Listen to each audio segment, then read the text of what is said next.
karag-karag, welcome back to my vlog. Isang mainit na umaga sa inyong lahat mula dito sa Lasak City. Kasing init ngayon sa mga latest kaganapan na pinagchichismisan ng ating mga kapitbahay na taga Milky Way sa katatapos lang ng Miss Universe Indonesia 2024. May pageant pala sila doon. Hindi ko man lang na naramdaman mga karag-karag.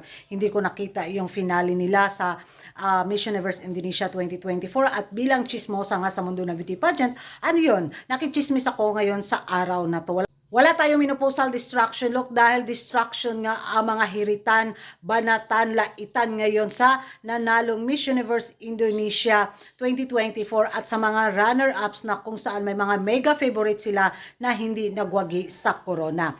At kung matandaan niyo sa mga last vlog ko nga, nag-resign nga yung dalawang malakas na frontrunner na may potential din sana masungkit ang corona sa taon na to sa Miss Universe Indonesia 2024. But sad to say, dahil nga sa bagong patakaran ng bagong namamalakad sa Miss Universe Indonesia organization na 5 years contract yung gagawin ng winner, ayun, umexit agad sila. At base nga rin sa mga pachika na posibleng yung manok ni Maring Ivan Gunawan ang makoronahan. But sad to say, second runner-up lang siya mga karag-karag. Kaya dito nag-start ang warlahan galore ng ating mga kapitbahay ng mga hinawayon himantayon na mga taga Milky Way.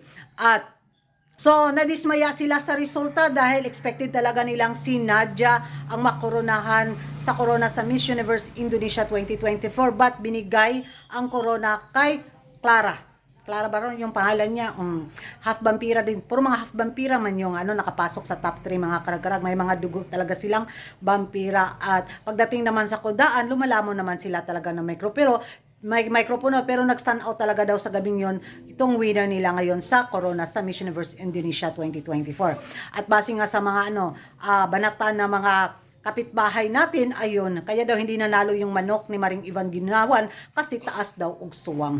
Mahaba daw yung baba mga karag-karag. Isa daw yun sa disadvantage niya kaya hindi siya nakasungkit ng corona. Sila ran din yung naglaitan doon sa mga comment section na pinapasyalan ko. At sabi din ng mga ibang supporters ng winner sa Miss Universe Indonesia 2024, frontrunner daw ang Indonesia sa taon na to sa Miss Universe 2024.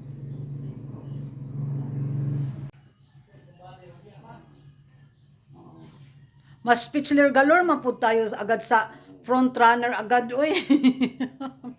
Banggain muna nila ang Peru, Puerto Rico, Dominican Republic, Mexico. Oh, bago sila magsabing front runner sila, di ba? Dagdag pa nila yung Venezuela.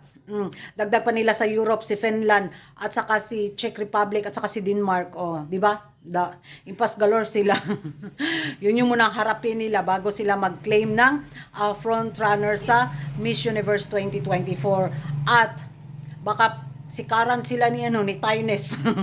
Huwag silang umagaw ng titulong front runner agad sila kasi ayan si Tynes impas galore yun sila ni upal-upal.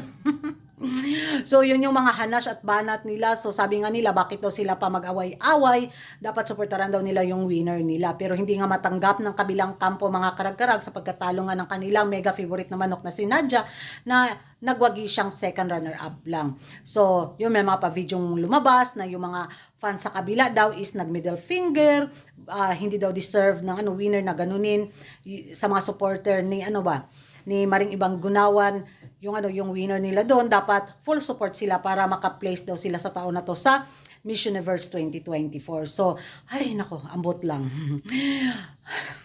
Makalingaw po sila, para din silang pins ba. Kung sino yung winner, bitaw ibabash yung winner.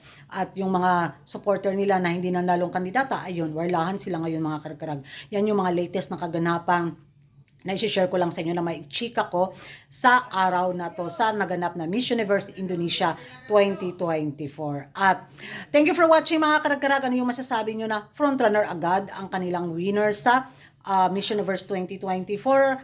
And thank you for watching. See you in my next vlog. Bye-bye!